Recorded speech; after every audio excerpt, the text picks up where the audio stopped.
Student, next topic है हमारा resistance of a conductor. जो हम बार बार कह रहे हैं कंडक्टर की एक अपनी रेसिस्टेंस है, एक रेसिस्टेंस पावर है, तो वो चीज क्या है आज हम वो पढ़ेंगे। आप सबको पता है जो हमारा कंडक्टर है उसकी खासियत है वो इलेक्ट्रॉन को फ्लो होने देता है। ठीक है, तो मतलब इलेक्ट्रॉन का फ्लो होना। ठीक है, जब वो इलेक्ट्रॉन उस कंडक्टर के पास से इलेक्ट्रॉन को फ्लो कराता है तो आपस में वहां पे बहुत सारे इलेक्ट्रॉन्स, एटम, आयंस प्रेजेंट होते हैं, उनसे वो कोलाइड मतलब टकरा जाता है। देखिए, electric current is a flow of electron. जो इलेक्ट्रिक करंट है किसके फॉर्म में फ्लो हो रहा है? इलेक्ट्रॉन में, थ्रू अ कंडक्टर, कंडक्टर के अंदर।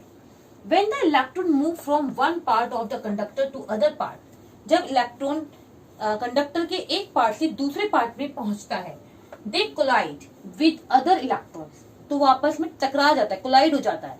ठीक है, किससे? अदर इलेक्ट्रॉन से, एटम से, आयन से, जो कि प्रेजेंट इन द कंडक्टर, जो कि ऑलरेडी कंडक्टर में क्या है? प्रेजेंट है। This collision there is some obstruction और अपोजिशन। एक टाइप का जो ये कोलिजन है, ये क्या कर रहा है? ऑब्स्ट्रक्शन क्रिएट कर रहा है ताकि वो जो इलेक्ट्रॉन है आगे मूव ना करे। ठीक है, opposition to the flow of electron, कि इलेक्ट्रॉन आगे ना जाए। To the flow of electron current through the conductor, कि कंडक्टर में वो फ्लो ना करे। ठीक है, उसके लिए टर्म यूज करते हैं हम रेसिस्टेंस, कि वो पर्टिकुलर कंडक्टर की क्या है? रेसिस्टेंस कहलाती है।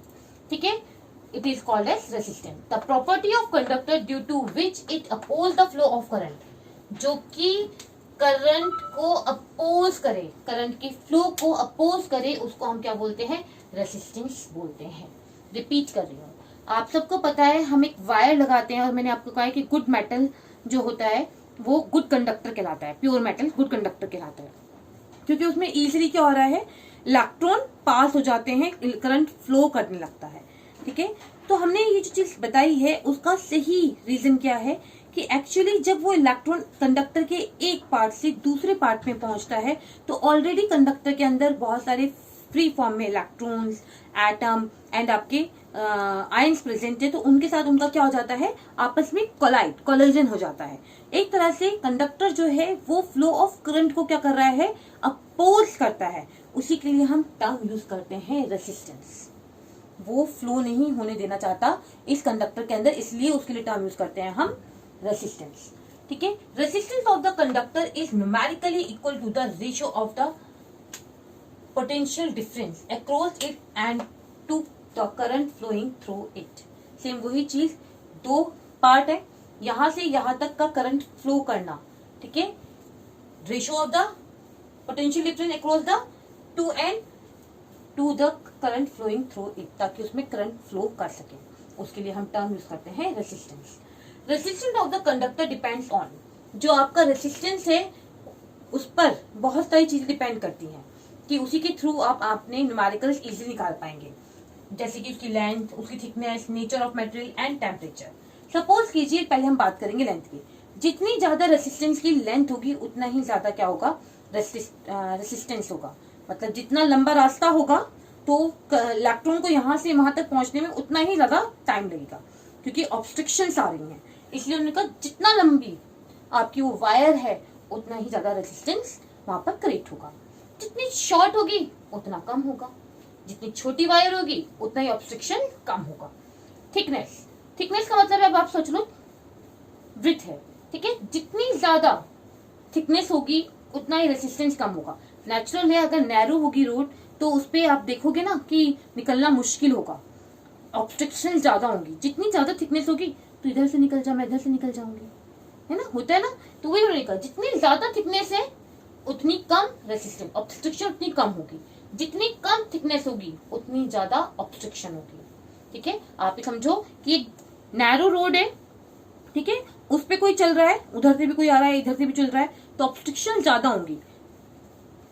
ठीक है, ये देखो थिन में, थिन है क्योंकि थिकनेस कम हो गई, थिन हो गई, नैरो हो गई, तो ऑब्स्ट्रक्शन ज्यादा होंगी।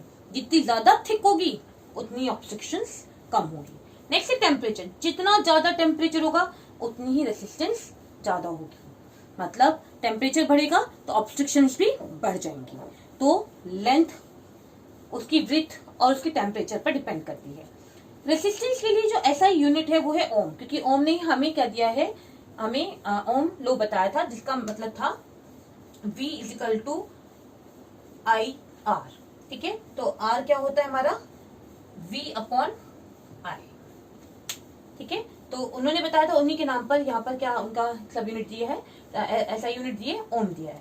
ओम की definition, 1 ohm is the resistance, किसी भी रेसिस्टेंस का 1 ohm, such that when a potential difference of 1 volt, जिसका पोटेंशियल डिफरेंस कितना होगा 1 volt, is applied to end, दो एंड्स के बीच में, अ करंट ऑफ 1 एम्पियर, और उसका करंट कितना होना चाहिए 1 एम्पियर फ्लो थ्रू इट, तो वो 1 ओम कहलाएगा।